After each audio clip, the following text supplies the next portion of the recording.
Friends फिर से लौटे नए वीडियो के साथ। आज क्लास 9 का फिजिक्स का लेक्चर नंबर 6 है, जिसके अंदर हम टॉर्क को डिस्कस करने वाले हैं। चलिए दोस्तों, अपना टाइम वेस्ट वीडियो को स्टार्ट करते हैं।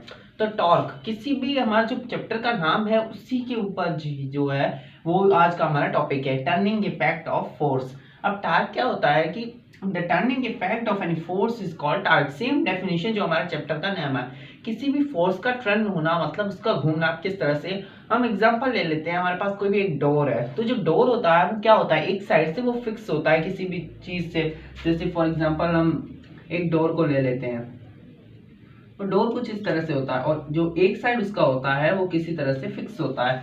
तो वो जो डोर होता है वो आगे पीछे ऊपर नीचे होता है। अब कैसे होता है, क्योंकि उसका जो एक साइड होता है वो तो फिक्स होता है, दूसरा जो साइड है वो टर्न करता है, यहाँ से वहां तक, वहां से यहाँ तक। उसकी एक लिमिट होती है, तो वहां तक ही वो खुलता और बंद होता है। ऐसा तो नहीं कि वो वहां से और ज्यादा घुमा के लेके जाए, ऐसा नहीं होता, क्योंकि उसका जो एक टर्निंग इफेक्ट होता है वो एक लिमिट तक मखसूस होता है कि वहां से यहाँ से वहां तक ही वो घूम सकता है। मतलब अगर कोई हमारे पास यहाँ पे डोर है तो वो यहाँ से वहां तक इस तरह से ही वो टर्न कर सकता है, उसकी एक लिमिट है, उससे ज्यादा वो नहीं कर सकता। तो ये क्या है, फोर्स, हमने क्या लगाया, डोर पे फोर्स लगाया तभी वो टर्न हुआ। तो टर्निंग इफेक्ट ऑफ फोर्स मतलब फोर्स का टर्न होना, इसको हम टॉर्क कहते हैं। जैसे हमारे पास एग्जांपल में डोर, बैग। डोर तो हमने अभी आपको बता दिया, दरवाजा, और बैग जो कि हमारे पास कोई भी अगर शॉपिंग बैग हो गया तो वो भी जब खुलता है तो ऐसे अगर हमारे पास कोई भी बैग है तो वो इस तरह से ऊपर नीचे होता है, तो वो भी हमारे पास टॉर्क की एक एग्जांपल है।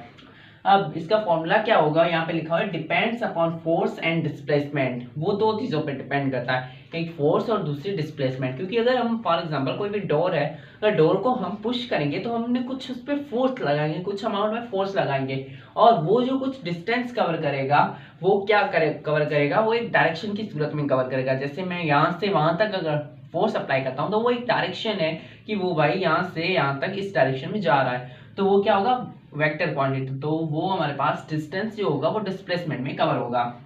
तो टार्क का यूनिट, टार्क का फॉर्मूला क्या होगा, टार्क बराबर है फोर्स इंटू डी। मतलब अगर हम फोर्स और डिस्प्लेसमेंट को मल्टीप्लाई करेंगे तो हमें पता चल जाएगा उसके अंदर कितना टॉर्क प्रोड्यूस हो रहा है। इसका यूनिट क्या होगा, अब फोर्स का यूनिट है हमारे पास क्या होगा, न्यूटन, और डिस्प्लेसमेंट का यूनिट है मीटर, तो इसका टार्क का यूनिट क्या होगा, newton metre. Its unit is newton metre. Then it is a vector quantity, क्योंकि फोर्स हमारे पास वेक्टर क्वांटिटी है, डिस्प्लेसमेंट हमारे पास वेक्टर क्वांटिटी है, तो टॉर्क भी क्या होगा, वेक्टर क्वांटिटी।